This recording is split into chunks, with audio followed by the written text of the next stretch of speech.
On this episode of RCKicks, as Tamiya have done a re-release of the Top Force Evo, I know, right? No one saw that coming.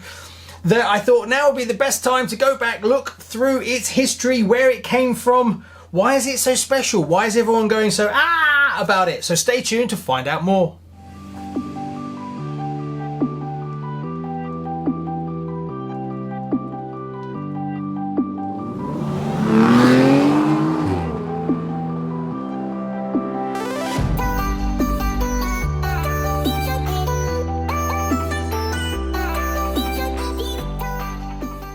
Hi and welcome to RCKicks. On today's show we're talking everything Top Force Evo. Now unless you've been living under a rock, I'm sure you've heard the massive blow up about the Top Force Evo re that's coming from Tamiya. Now that's going to be kit 47470 and it kind of is on pre-order now for £399. So I thought it would be a good time to go over where it came from, what's so special about it, why is everyone going about it, and what am I going to do when I get mine, and things like that. So let's kick off with the history of the car first. So this is an original Top Force Evo, but it didn't just arrive like this. That's not where the Evo started.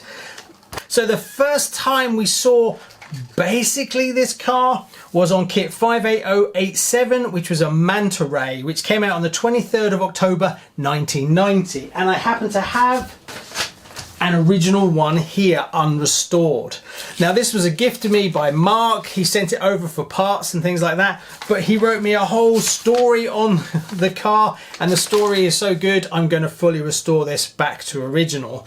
It's a well loved and well used car, so I think it deserves, and it belonged to Mark, and his childhood racing and history of him made it something special. So I'm going to restore this on the show. It's been sitting waiting for an opportunity. I have got parts for this already to restore it back to an original condition. So that's what's coming.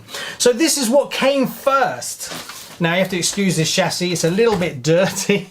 I haven't done anything really to it, but this was the first incarnation of this chassis. So as you can see, it's very different. It's a plastic bathtub chassis. The battery slides through underneath here, and then you've got your electronics, and then you've got your prop shaft driving through there. So that's what came first.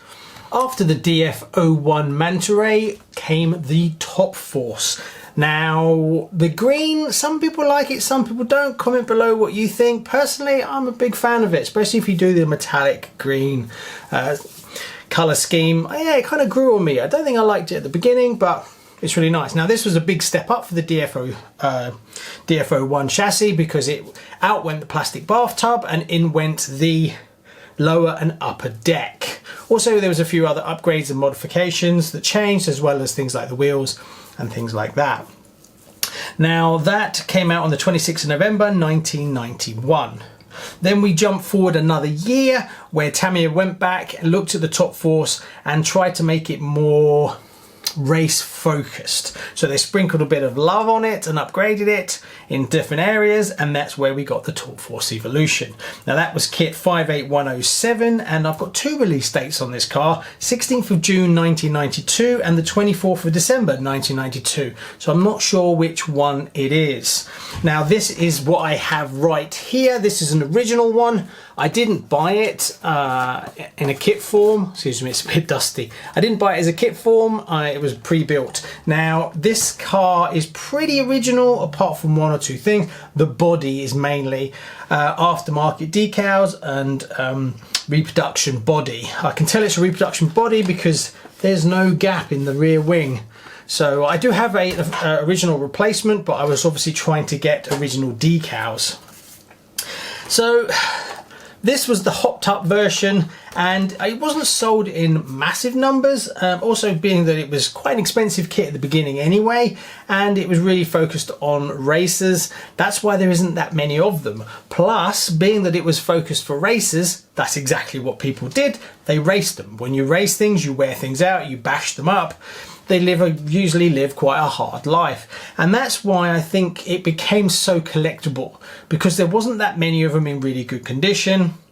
A lot of them were highly modified over time, so they lost their originality. Bodies were destroyed pretty quickly, so to find a new in-box one or to find one with its original body and things like that was super difficult. And then once it kind of came to the surface as the resurgence in cars, and obviously all the younger people grew up and then started collecting them again, and this kind of new bubble that we're in, the prices on these went up quite a lot. I bought this one for £550 and I've had it for nearly 2 years. Prices don't seem to have gone up much more than that. They seem to have stalled out. Now, if you have a new in-box original one, they're £1,000 all day long, but a average one with a new reproduction body seems to be going between 500 and 600. If anything, I've seen them dip a little bit last year, whereas everything else seems to have come up to meet them really. So whether we'll see the prices going up more now that we've got a re-re, I honestly don't know. I don't think it's going to hurt the market having a re-re of the Top Force Evo. From that point of view, I think people will always like, purists will always like to have theirs, but we'll come on to that in more detail as we start talking about what's the difference between the re-release and the vintage one. Anyway, after the Top Force Evo came out, we had the Terra Conqueror, which I happen to have a new in-box Terra Conqueror here. Now this car, as you can see, sported the same wheels and tyres, but went back to the bathtub that you saw in the Manta Ray, but also this kit came with a Dynatech motor, which was really nice to see. Tamiya, do this again please. Obviously the re-release has come out with a silver can in a Top Force Evo, don't get me started on that one. And then we had the Terra Conqueror, was the next one along. Now the Terra Conqueror was 58115 and that came out on the 3rd of December 1992. After the Terra Conqueror, we jumped forward about 3 years and then we got the Dirt Thrasher. I don't have a Dirt Thrasher, and that was 58160. 26th of September 1995 that came out. After that, 2 more years later on, 58202 was the Blazing Star, and that was the 9th of December 1997. After that, we had the Super Manta Ray. Now this is where it gets a little bit weird with the whole DF01 chassis. The Super Manta Ray I actually have here, but I wouldn't say this is on anything like a DF01 chassis. It's completely different chassis underneath, modified. I'd say it's like 50% different from the original chassis. You can kind of see parts of it, but it's still classed as a DF01 chassis. So then you got the Manta Ray on the 26th of June 2001. Then after that, there was only one more car that was released from a buggy point of view, and that was a Top Force Neo, which is this one here. Again, has the same chassis as the Super Manta Ray. Both these cars were ready to run kits. They were built for you, but they've got the most kooky kind of chassis design, very different to the Manta Ray, the standard Manta Ray, and the Terra Conqueror. After the Top Force Neo, when you see this car, Top Force, it's basically nothing like a Top Force or Top Force Evo. So don't think you're getting a bargain Top Force Evo when you try to get hold of one of these. Completely different animal, apart from maybe the arms. It may look almost the same, but it's not. It's completely different. Big fan of this car. Very rare, but very different. And then after that, there was 2 other kits that came out on the DF01 chassis that weren't buggies. You had the Porsche Cayenne and a Team Repsol Lancia, kind of more sort of road car kind of thing going on. And then we go back into the re-res again from that point on. So that's the history of the car and where it kind of came from and where it shares its DNA from.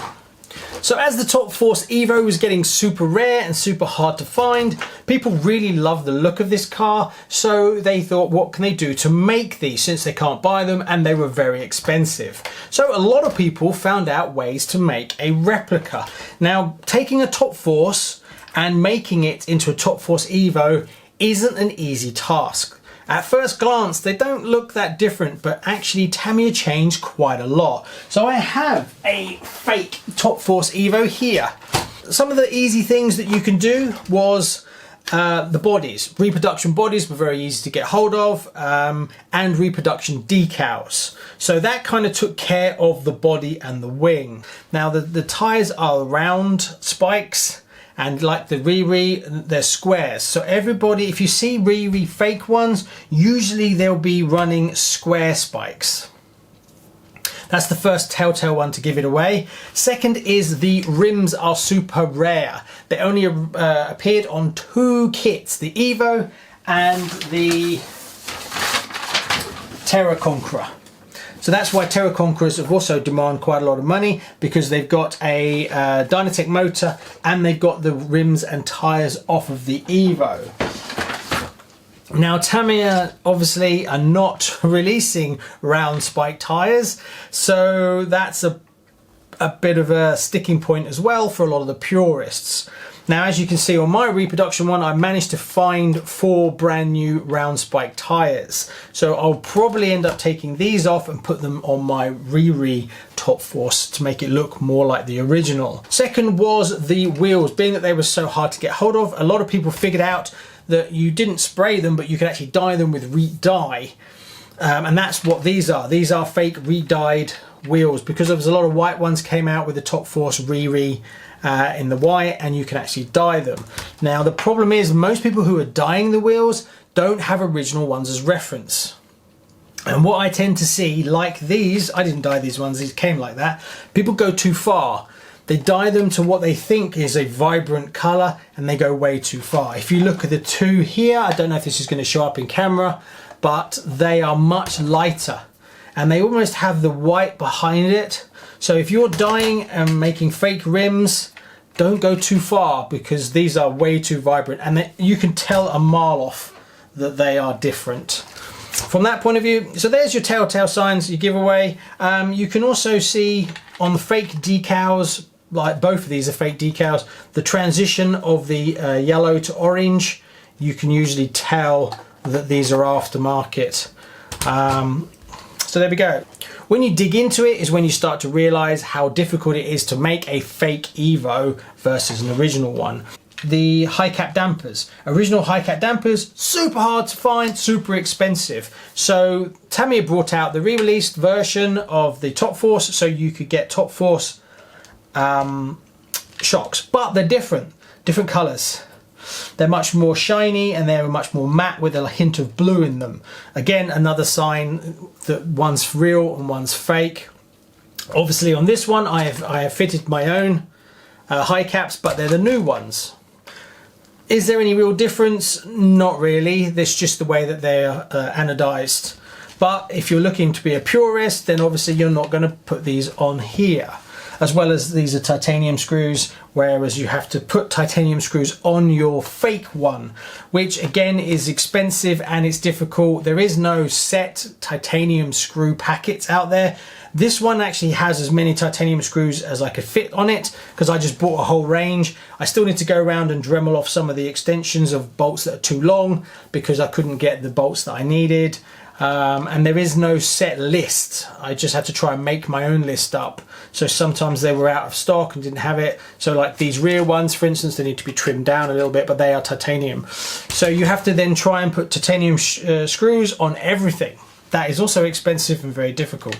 Now I'm pretty sure what Tamiya are going to do, being that they're bringing the re-release out without titanium screws, is we'll see a nice packet of titanium upgrade screws coming out from Tamiya, and it'll be like £80 or something, and then we can fit them into the re-released Top Force Evo. Yes, I will be one of those people. Should have come in the kit, make you pay extra, but hey, there we go. This fake Evo has the carbon bottom and carbon top, but it has carbon uprights. That's obviously not the same as the FRP ones, so that's an easy giveaway. The RERE has the uprights in carbon as well. From that point of view, what else can I tell you about the difference? This one has the writing is wrong. Now Tamiya did bring out a lower and top deck that you could get, which is more realistic than this one. I don't know, I think this is an aftermarket one. I didn't build this one. From that point of view, one of the other massive challenges is what diffs you get. As we don't know what the RERE is gonna have, It's quite easy to tell. This is a Evo. It has no it has a one-way diff in the front, whereas this one, I have no idea what's going on with this diff. It's got the weirdest diff at the front. Doesn't seem to do anything. It seems to be so it needs to have a one-way diff in the front. Now the one-way diff is a tunable part. Some people love it, some people hated it back in the day when it originally came out. I have, because this has got some weird thing going on, I'm not sure what's going on in the front of this, I actually managed to get hold of a one-way diff, which is 53200 four-wheel drive front one-way diff unit. So I was going to put this in this, but I'm going to hold on to it in case what we get in the RERE is the standard top force diffs. Tamiya, please don't do that to us. So I will use this if I have to in the RERE if it doesn't have the correct one-way diff. Obviously this has got a bit of bling in it with the prop shaft. Obviously that's not standard from that point of view. Everything else seemed to be pretty much... The turnbuckles, this has turnbuckles on them, and it even has the correct colour ball joints, but you can tell because the turnbuckles on the Evo have got a hex on them, and I think they're even titanium turnbuckles. But I might, don't quote me on that. So just to recap, the difference between the reproduction one and the original one: the tyres, the shocks being a different colour, understandable, being a new batch, and the way it's mounted to the lower arms is different. The original one was a ball joint, the new ones are screwed in. Then we had the carbon uprights, changing them from the FRP to carbon. Then we've got the diffs. We don't know about the diffs yet, whether it has a one-way diff in the front or whether it's got the standard top force diffs in it. We'll have to wait and see. Then the only other thing was obviously the stickers have changed slightly. Now there might be a few more changes, but at the moment we're only going on a couple of photos. Me personally, I think it's a fantastic, stunning looking buggy. And I went back and I looked at what people thought of it as a racing buggy. A lot of people said it was really good for high traction tracks or very smooth tracks. But on big bumpy tracks, it kind of let itself down a little bit. That's all I can kind of get from people's comments when they raced them back in the day. But it was a pretty decent buggy. So comment below, did you race one of these? Did you race against these buggies? What from that point of view? Comment below, as we would love to know. I never raced anything like these, so I can't comment at all. Anyway, thanks very much. Please like and subscribe, and I'll see you on the next one. Bye-bye.